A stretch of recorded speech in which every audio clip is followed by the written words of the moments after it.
हमारा अन्नदाता।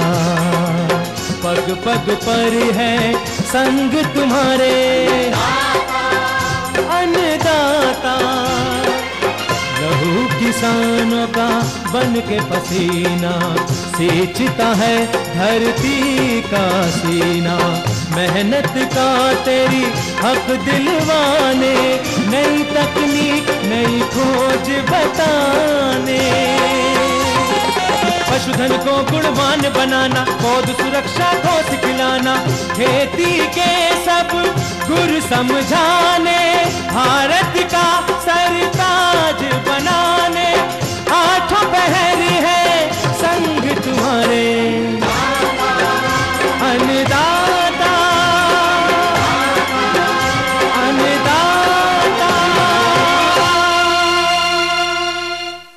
नमस्कार, मैं नुपुर जौहरी जैन आप सभी दर्शकों का अन्नदाता कार्यक्रम में स्वागत करती हूं। हर रोज की तरह कार्यक्रम में लेकर आई हूं खेती बाड़ी से जुड़ी हुई बहुत सारी लाभकारी जानकारियां। तो चलिए सबसे पहले देखते हैं क्या है विशेष आज के कार्यक्रम में। खारे पानी में कैक्टस की खेती करके किसान ले सकते हैं अच्छी आय।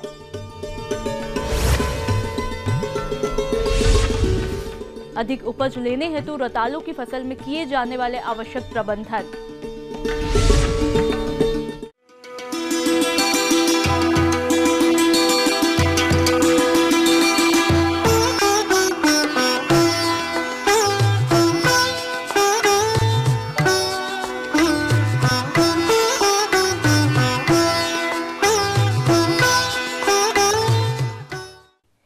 हमारे राज्य में पानी की कमी के साथ ही खारे पानी की भी बहुत बड़ी समस्या है और इसका उपयोग किसान खेती में नहीं कर पाते।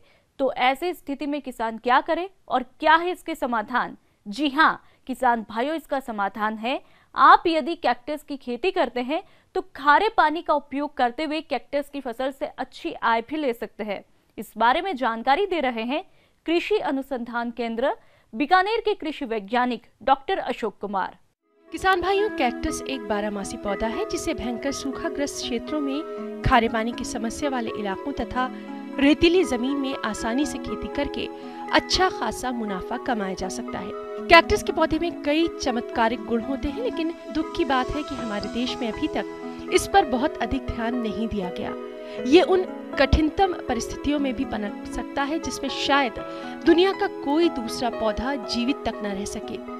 भीषण सूखे की स्थिति में भी ये पालतू पशुओं के लिए चारा मुहैया करा सकता है। इसके जरिए कई विशिष्ट उत्पाद बनाए जा सकते हैं जिनका व्यावसायिक इस्तेमाल भी होता है। और इतना ही नहीं, ये पौधा भारी मात्रा में कार्बन मोनोऑक्साइड को अवशोषित कर जलवायु परिवर्तन के खतरे को दूर रखने में भी हमारी मदद करता है।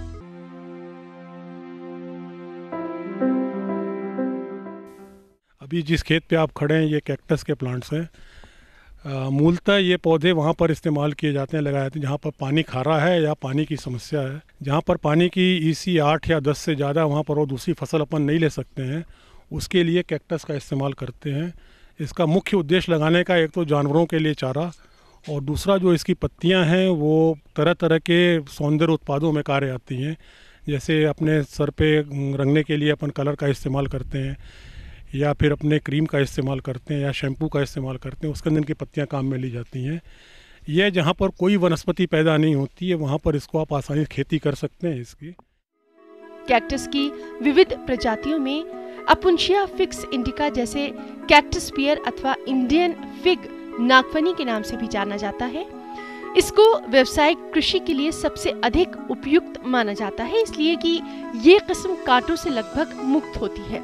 इसके अलावा जहां इसे पनपने के लिए बहुत कम पानी की आवश्यकता होती है, वहीं ये पौधा ऊर्जा को इस्तेमाल किए जाने योग्य जैव ऊर्जा में बदलने में भी दूसरे पौधों पर भारी पड़ता है।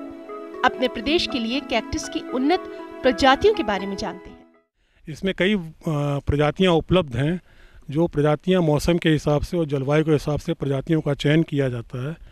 इसकी जो वैरायटी उपलब्ध हमारे पास 1270, 1271, 1280 और 1287, ये प्रजातियां बेसिकली USA से मंगाई गई थी। बाद में केंद्रीय मृदा लवण संस्थान ने इसको डेवलप किया और ये पत्तियां विभिन्न केंद्रों पर बांटी गई हैं। हमारे वाले यहाँ पर काजरी में भी इसका पत्तियों का उत्पादन लिया जा रहा है। किसान भाइयों से एक अनुरोध ये मैं करना चाहूँगा कि इसकी खेती अगर करें तो कम से कम जो इसका सीड मटेरियल या क्वालिटी मटेरियल लेके आएँ, पत्तियाँ किसी अनुसंधान केंद्र से या जहाँ पर उनकी विश्वसनीयता वाली पत्तियाँ वही लेकर के आएँ। अभी क्योंकि मौसम बरसात का है, ये सही वक्त है इसको लगाने का। इसके लिए हम जून के महीने में 1.5 बाई 1.5 मीटर के दूरी पर खड्डे बना लेते हैं और जिस प्रजाति का हमें चुनाव करना है उसको ले करके एक एक पत्ते उसको देख रहे हैं आप तोड़ करके इनको और एक खड्डे में खोद के लगा दिया जाता है। अगर आप पास गोबर की खाद उपलब्ध है तो खेत में आप डाल सकते हैं, इससे आपकी पैदावार पे काफ़ी अनुकूल प्रभाव पड़ेगा। और अगर इसमें लगाते समय थोड़ी थोड़ी यूरिया 10 ग्राम 20 ग्राम हर पौधे में डाल दें हम तो पौधा जो है जल्दी वृद्धि करेगा और हमारी पैदावार पे इस पर अनुकूल प्रभाव पड़ेगा। किसान भाइयों, कैक्टस का प्रसारण तने के द्वारा होता है। इसे 1 गुणा 1 मीटर तथा 1 गुणा 1.5 मीटर की दूरी पर लगाया जाता है। इसे किसान भाई किसी भी समय लगा सकते हैं। वैसे सर्वोत्तम समय बरसात का होता है। तीसरी बात इसमें ध्यान देने वाली ये, अगर आप पास समुचित साधन उपलब्ध हैं और ट्यूबवेल का पानी है, अगर आप ड्रिप सिंचाई इसमें इस्तेमाल करते हैं तो आपके अगर पानी खारापन 12-15 ईसी तक भी है तो ड्रिप सिंचाई से इसको आप आसानी से इसकी पैदावार कर सकते हैं। और ड्रिप सिंचाई से सरकार की तरफ से छोटे किसानों के लिए 70% और बड़े किसानों के लिए 60% का अनुदान भी दे है, जो कि उद्यान विभाग से आप प्राप्त कर सकते हैं। इसके अंदर सबसे बड़ी खासियत ये है कि इसमें शुरुआत में कांटे होते हैं, जैसे पत्तियां बढ़ती जाती हैं इसकी या फल लगते हैं, इनमें कांटे जो समाप्त हो जाते हैं उनको आराम से काट करके आप और इसके टुकड़े करके छोटे छोटे जानवरों को चारे के रूप में इसको खिलाया जा सकता है। शुरू में जानवर इसको पसंद नहीं करते हैं, धीरे धीरे इनको अगर आप मात्रा बढ़ाते जाएँ तो ये इसको पसंद करते हैं और खाना चालू कर देते हैं। इसके फल भी जो हैं वो मनुष्य आराम खा सकता है, सलाद के रूप में इसको खा सकता है, वैसे ही फल के रूप में खा सकता है। इसकी पत्तियां भी मनुष्य के लिए खाने योग्य हैं, जिसको सलाद के लिए चॉप करके कटिंग करके खा सकता है। और राजस्थान के उन क्षेत्रों में जो दुर्गम क्षेत्र हैं जहाँ पर पानी की बहुत कमी है या पानी फिर खारे नेचर का है, वहाँ पर इसको कल्टीवेशन करके जानवरों को चारे के रूप में इसका इस्तेमाल किया जा सकता है। और ये पाया गया है कि इसमें प्रोटीन की मात्रा अन्य चारे के हिसाब से काफ़ी अधिक है, जिससे जानवरों के दूध पर काफ़ी अच्छा प्रभाव पड़ता है और दूध की जो गुणवत्ता है वो बढ़ जाती है। इसके अतिरिक्त जो कंपनियां हमारे सौंदर्य उत्पाद बनाती हैं वो कंपनियां इसको 4 से 5 रुपये प्रति किलो के हिसाब से ख़रीदती हैं और हम ये चाहें तो इनको इकट्ठा कर इनका पेस्ट बना करके क्रशिंग प्लांट से इनका पेस्ट बना इनको भी बेच सकते हैं। और एक लाभ ये है कि इसको उसमें पानी देने की कोई खास आवश्यकता नहीं होती है। बारिश से करीब ये अपना पूरा जीवन चक्र पूरा कर लेते हैं। अगर इसको किसान साल भर में एक बार काटता रहे तो इससे उसको पैदावार अच्छी मिल जाएगी, नहीं काटेगा तो इसकी पैदावार में उतना इजाफा नहीं होता है। इसलिए हर बारिश के बाद फसल लेने के बाद इसको अक्टूबर-नवंबर महीने में नीचे से 3 फीट छोड़ के ऊपर पूरा सा काट देंगे तो अगले महीने फिर उतनी फसल इसमें तैयार हो जाएगी। प्रति एकड़ तकरीबन 250 से 300 क्विंटल पत्तियाँ इसमें हम हर साल इसमें हार्वेस्ट कर सकते हैं। हिसाब से आप करीब हो गया, या अगर आप 4 रुपये किलो भी लगा लें तो 80,000 रुपये से 1 लाख रुपये तक की पत्तियाँ इसमें से हार्वेस्ट करके, और अगर हम किसी कंपनी से, जो कंपनियां हमारी सौंदर्य उत्पाद बनाती हैं, उनसे सीधा अपना कांटेक्ट करें और सीधा उनको बेचें तो हमें मुनाफा ज़्यादा होगा, बजाय कि इसको लोकल मार्केट में बेचने। ये थी कुछ उपयोगी जानकारियां। अब लेते हैं एक छोटा सा ब्रेक, जल्द लौटेंगे और कार्यक्रम में आगे है महत्वपूर्ण जानकारियां। बने रहिए हमारे साथ।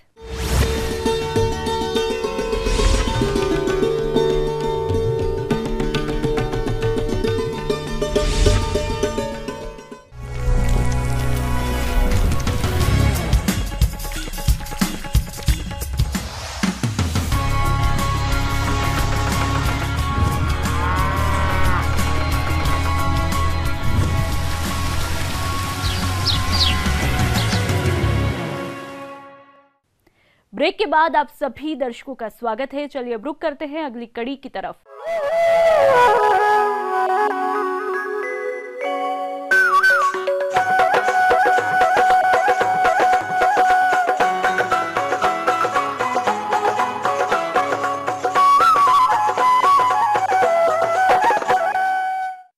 कृषि सह व्यवसायों के अंतर्गत हमारे प्रदेश के अनेक किसान भाई मुर्गी पालन अपनाकर अच्छा लाभ कमा रहे हैं। इसी के अंतर्गत यदि लेयर मुर्गी पालन की बात करें तो इससे अधिक अंडा उत्पादन लेने के लिए आपको इनके पालन पर विशेष ध्यान देना होगा, जिस पर पूरी जानकारी दे रहे हैं वरिष्ठ वैज्ञानिक डॉक्टर CB सिंह।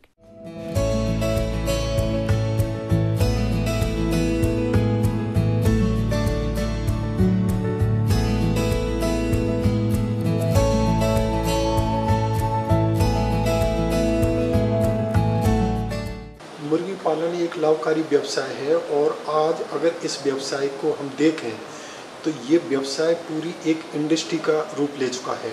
तो मुख्यतः जैसे मुर्गी पालन दो उद्देश्यों से किया जाता है, मांस और अंडा उत्पादन के लिए।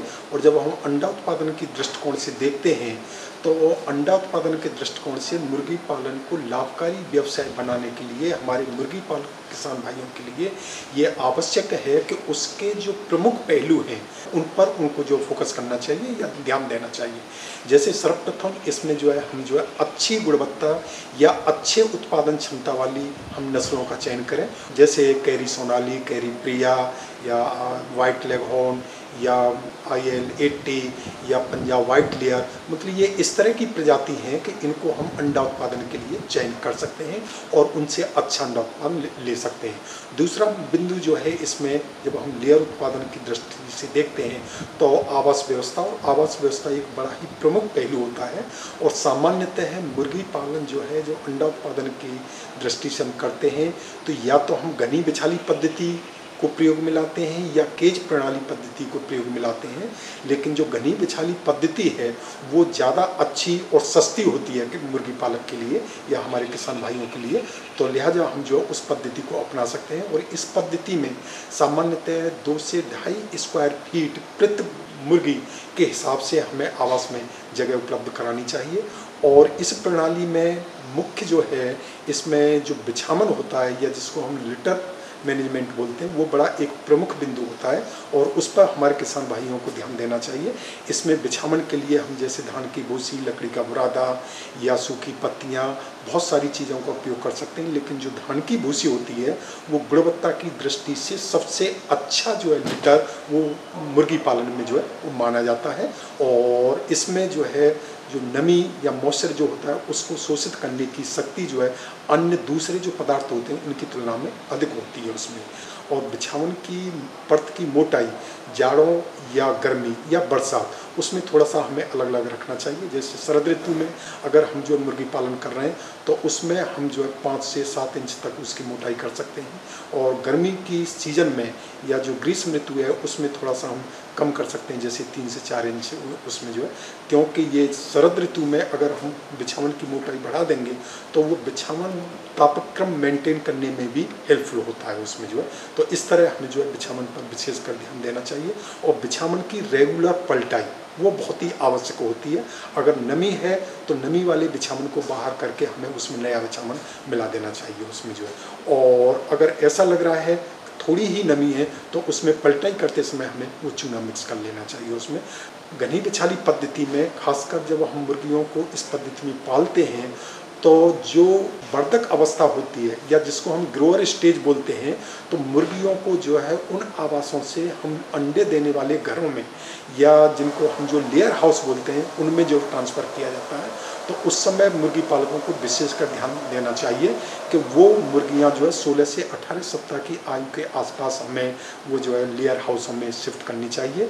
और इसके साथ साथ जो है एक बिंदु और विशेषकर ध्यान में रखना चाहिए कि जब हम मुर्गियों को जो ग्रोअर हाउस होते हैं, ग्रोअर हाउस से जब लेयर हाउस में शिफ्ट करें तो शिफ्ट करने से 1-2 सप्ताह पहले उनमें हमें डीवर्मिंग भी करा देनी चाहिए। जो आंतरिक परजीवी जो होते हैं मुर्गियों के, तो उनकी रोकथाम के लिए हमें जो डीवर्मिंग लेयर हाउस में शिफ्ट करने से पहले ही वो करा देनी चाहिए उसमें जो है। लेयर हाउस में शिफ्ट करने के बाद में एक मुख्य बिंदु जो है इसमें जो सबसे प्रमुख पहलू होता है वो होता है आहार प्रबंधन। इनके प्रबंधन की बात करें तो उसमें आहार प्रबंधन भी एक प्रमुख घटक है। तो किस प्रकार से इसका संतुलित आहार का प्रबंधन किया जाए जिससे कि आप अपने लेयर मुर्गी फार्म से अधिक लाभ ले सकें। इस विषय पर समस्त जानकारी के लिए आइए मिलते हैं। अंडा उत्पादन या अंडा देने वाली मुर्गियों में आहार का एक विशेष महत्व होता है। और आहार हमें अगर हम शुरू से हम देखें तो हमें पक्षियों की या मुर्गियों की आयु के अनुसार उपलब्ध कराना चाहिए। जैसे जो ब्रूडिंग अवस्था होती है 1 से 8 सप्ताह, तो उसमें हमें स्टार्टर राशन देना चाहिए। और 8 से 18 या 19 सप्ताह या 20 सप्ताह तक जो आयु होती है वो वर्धक या ग्रोअर स्टेज होते हैं, उसमें हमें ग्रोअर राशन देना चाहिए। और लेयर राशन में जब मुर्गी अंडा उत्पादन में आ जाती है तो उसमें हमें लेयर राशन उपलब्ध कराना चाहिए। और फीड देते समय मुर्गी पालकों को विशेषकर ये ध्यान रखना चाहिए कि कभी भी हम आहार के बर्तन को ऊपर तक न भरें। ताकि उससे हम जो है 1/4 जो फीडर है हमारा उसको खाली रखें, जिससे कि जो मुर्गियों की जो आहार ग्रहण करने की जो आदत होती है या उनकी जो हैबिट्स होती है कि वो कुछ फीड नीचे गिराती हैं, तो जब हम आहार का बर्तन 1/4 खाली रखेंगे तो जो वेस्टेज ऑफ फीड होता है उसको हम बचा सकते हैं उसमें, और आहार की कीमत को जो है उसमें सुरक्षित रख सकते हैं। उसमें जो है आहार के साथ साथ जो है इसमें अन्य जो 1-2 पहलू और ऐसे हैं कि जैसे अंडा उत्पादन करने वाली मुर्गियों में प्रकाश बहुत ही एक महत्वपूर्ण आवश्यक पहलू होता है। जो लाइट की व्यवस्था होती है वो बहुत ही इम्पोर्टेंट होती है, और अंडा देने वाली मुर्गियों में हमें 16 से 18 घंटे जो है कम से कम हमें जो है वो लाइट देनी चाहिए। दिन की अवधि को जो है उसमें इंक्लूड करके हम उसमें जो है लाइट का मेन जो इसमें महत्व होता है वो अंडा देने वाली मुर्गियों में जो अंडा उत्पादन करने वाले जो हार्मोन्स हैं उनको प्रोत्साहित करते हैं, इसलिए लाइट का जो है एक अपनी अलग महत्ता होती है, तो उसमें हमें जो करना चाहिए। इसके साथ साथ जो है खासकर जो अंडा उत्पादन करने वाली मुर्गी हैं उनको जो है समय समय पे खासकर जो आपके वायरस और बैक्टीरिया द्वारा जो होने वाले प्रमुख रोग हैं उन रोगों के विरुद्ध टीकाकरण अवश्य हमें कराना चाहिए, और उसमें टीकाकरण को अगर हम देखें उसमें जो है तो उनकी 1 दिन की आयु से और अंडा उत्पादन करने वाली मुर्गियों में कम से कम 7 से 8 रोगों के टीके जो है वो आवश्यक होते हैं। आगे और भी है कुछ रोचक जानकारियां, पर यहाँ पर रुकेंगे एक और ब्रेक के लिए। जल्द हाजिर होते हैं।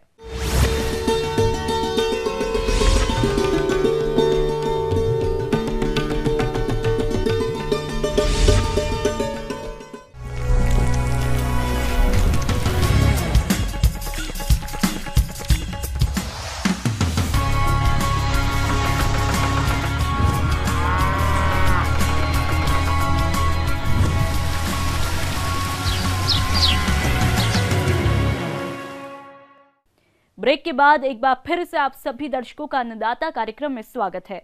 बढ़ते हैं अगली प्रस्तुति की तरफ।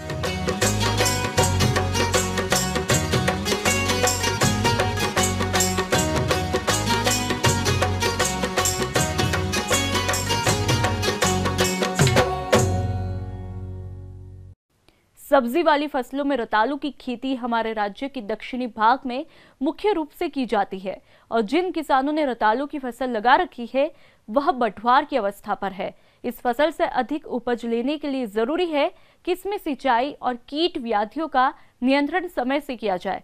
तो रतालू की फसल में कौन कौन से कार्यों को करें, इस बारे में जानकारी के लिए हमारे रिपोर्टर ने संपर्क किया राजस्थान कृषि महाविद्यालय उदयपुर के सहायक प्राध्यापक डॉक्टर RS राठौड़ से। रतालू, जिसको अंग्रेजी में ग्रेटरी आम कहते हैं, मेवाड़ संभाग की एक मुख्य सब्जी है। यह कंदवर्गीय फसलों के अंतर्गत आती है और मुख्यतः उदयपुर, राजसमंद, डूंगरपुर, बांसवाड़ा, चित्तौड़गढ़, भीलवाड़ा आदि ज़िलों के अंदर इसकी खेती की जाती है। ये एक प्रमुख कंदवर्गीय फसल है। किसान भाइयों, रतालू की फसल की अच्छी बढ़वार हो और आगे चलकर इस फसल से अधिक उत्पादन मिले, इसके लिए ज़रूरी है कि आप समय समय पर इसमें किए जाने वाले आवश्यक कार्यों को सही समय पर करें। जैसे ही 20 से 25 दिन बाद में इनकी बेलों का चलन शुरू हो जाए, बेल जर्मिनेट हो जाए, उग के आ जाए, उसके बाद में इस फसल को बांस के द्वारा सपोर्ट करना आवश्यक है। इसके लिए 4 पौधों के बीच में एक बांस को रोपा जाता है और 4 बेलों को इस बांस के ऊपर चढ़ाया जाता है। यदि समय पे बेलों को बांस पे नहीं चढ़ाएंगे तो उससे उत्पादन प्रभावित होता है, और बेलों की जो वृद्धि है वो बांस के ऊपर चढ़ाएंगे तभी ज़्यादा होती है। तो ये विशेष तौर पे इसको सावधान रखनी है कि जैसे ही बेलें करीब 1 फीट या 1.5 फीट की हो, उसी समय उनको बांस के ऊपर चढ़ा दिया जाए। निराई गुड़ाई का इसमें विशेष ध्यान रखना चाहिए।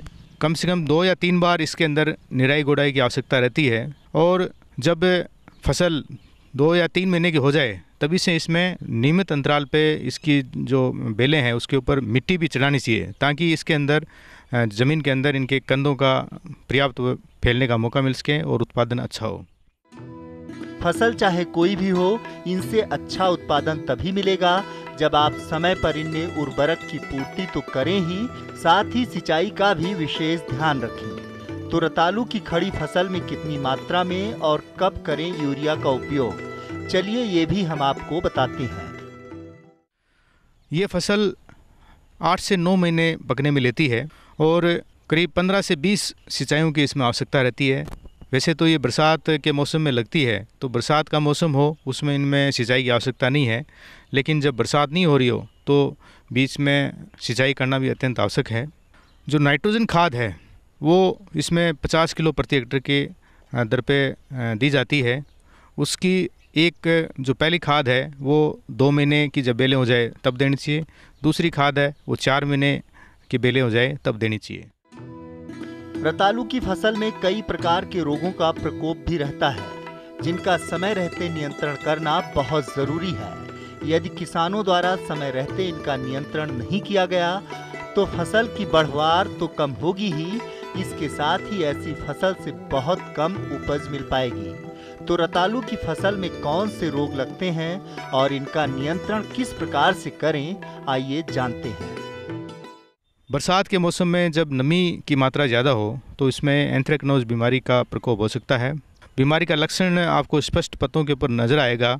इसमें सबसे पहले पत्तों के ऊपर भूरे भूरे रंग के धब्बे बनेंगे और धीरे धीरे यदि उपचारित नहीं किया तो 4-5 दिन के अंदर ही पूरी बेल सूखने लग जाएगी। तो ये इस बीमारी का लक्षण होता है। तो जैसे इस तरह के बीमारी के लक्षण इस पे रतालू पे नज़र आए, उसी समय उन पत्तों को जिन पे लक्षण हैं उनको तोड़ देना चाहिए और फिर उन पत्तों को खेत से बाहर ले जाके गाड़ देना चाहिए मिट्टी के अंदर और फिर फफूंदनाशक कार्बेंडाजिम या साफ का छिड़काव 2 ग्राम प्रति लीटर के हिसाब से करना चाहिए। 2 या 3 बार छिड़काव करेंगे बीमारी की दशा के हिसाब से तो इस बीमारी का नियंत्रण इसमें हो जाएगा। 8 से 9 महीने इसकी फसल चलती है। कम से कम 7 महीने से पहले इसको नहीं निकालना चाहिए। 7 महीने बाद में बाज़ार की रेट के हिसाब से किसान निकालना शुरू कर सकते हैं, लेकिन पूरी फसल है वो 8 से 9 महीने पकने में लेती है। बाज़ार के अंदर इसका अच्छा भाव किसान को मिलता है, क्योंकि करीब 40-50 रुपये पिछले सालों में इसका भाव रहता आया है और करीब 250 से 400 क्विंटल प्रति हेक्टेयर तक इसका उत्पादन होता है। तो उस हिसाब से किसान को अच्छा पैसा इस रतालू की फसल के माध्यम से मिल सकता है। इसके अलावा इस फसल में कीपिंग क्वालिटी बहुत अच्छी होती है। इसको यदि आप 2 महीने या 1 महीने भी निकाल के रख दें तो ये ख़राब नहीं होती है। तो यदि बाज़ार के अंदर उसमें भाव अच्छा नहीं हो तो कुछ समय किसान इसका भंडारण भी कर सकते हैं और जब बाज़ार के अंदर रेट अच्छी हो उसमें उनका इसका फसल का पहचान कर सकते हैं।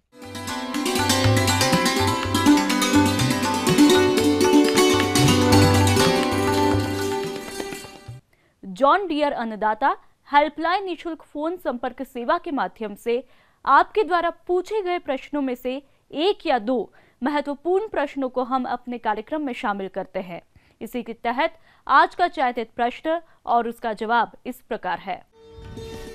अन्नदाता निःशुल्क फोन संपर्क सेवा के माध्यम से पूछे गए प्रश्नों में से आज हमने जिस प्रश्न को कार्यक्रम में शामिल किया है उसे पूछा है ग्राम कोलायत, जिला बीकानेर के कृषक विमलेश कुमार ने। यह मिर्च की फसल में रस चूसक कीटों के नियंत्रण के बारे में जानकारी चाहते हैं। तो विमलेश कुमार जी, आपकी जानकारी हेतु प्रस्तुत है कार्यक्रम का यह अंश। तो आप ये ध्यान रखें कि इसकी अभी से ही इसकी सावधानी रखें क्या कि इसमें अगर आगे जाके पत्तियां मुड़ने की या लीफ कर्ल की भी समस्या रहे तो वो बीमारियां आप देखेंगे कि सफ़ेद मच्छर है या हरे मच्छर है, उनकी वजह से वो बीमारी होती है। तो वो एक वायरस जनित बीमारी का एक तरह से वाहक का कार्य करते हैं। तो इससे निजात पाने के लिए आप एक काम करें कि एमिडाक्लोप्रिड को लीटर प्रति 15 लीटर के हिसाब से हमें इसका छिड़काव करना है।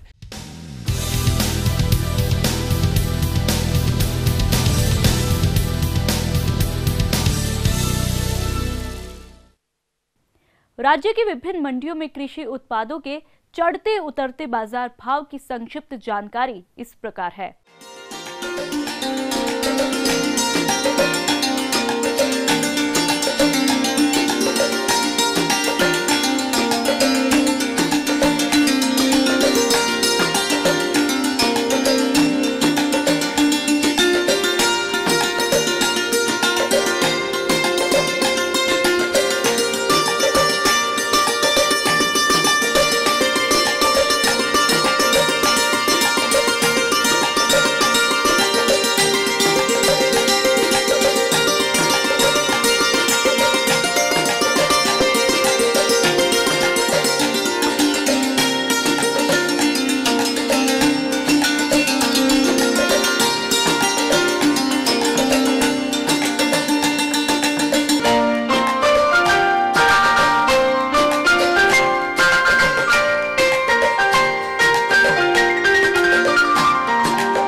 अब आइए देखते हैं कल दिखाए जाने वाले कार्यक्रम की मुख्य झलकियां। बेर के बाग से अधिक फलों का उत्पादन लेने के लिए किए जाने वाले जरूरी कार्य। अच्छे बाजार भाव के लिए सब्जी हेतु अगेती मटर की वैज्ञानिक तरीके से खेती पर जानकारी। हम ये उम्मीद करते हैं कि आज का कार्यक्रम आप सभी दर्शकों के लिए उपयोगी रहा होगा। किसान भाइयों, अन्नदाता आपकी सेवा के लिए संकल्पित है। कृषि संबंधित समस्या और सुझावों के लिए आप हमें इस पते पर संपर्क कर सकते हैं। प्रोड्यूसर अन्नदाता, ETV Rajasthan, Ramoji film city, Hyderabad 501512। साथ ही आप हमें ईमेल भी कर सकते हैं। हमारा ईमेल है p18annadaata@nw18.com। इसके अतिरिक्त आप हमें जॉन डियर निःशुल्क हेल्पलाइन नंबर 180041922155 पर सोमवार से शनिवार सुबह 10 से शाम 4 बजे के बीच संपर्क कर सकते हैं। फिलहाल अन्नदाता की पूरी टीम को इजाजत दीजिए। कल फिर इसी समय आपसे मुलाकात होगी कृषि संबंधित कुछ और महत्वपूर्ण जानकारियों के साथ। नमस्कार।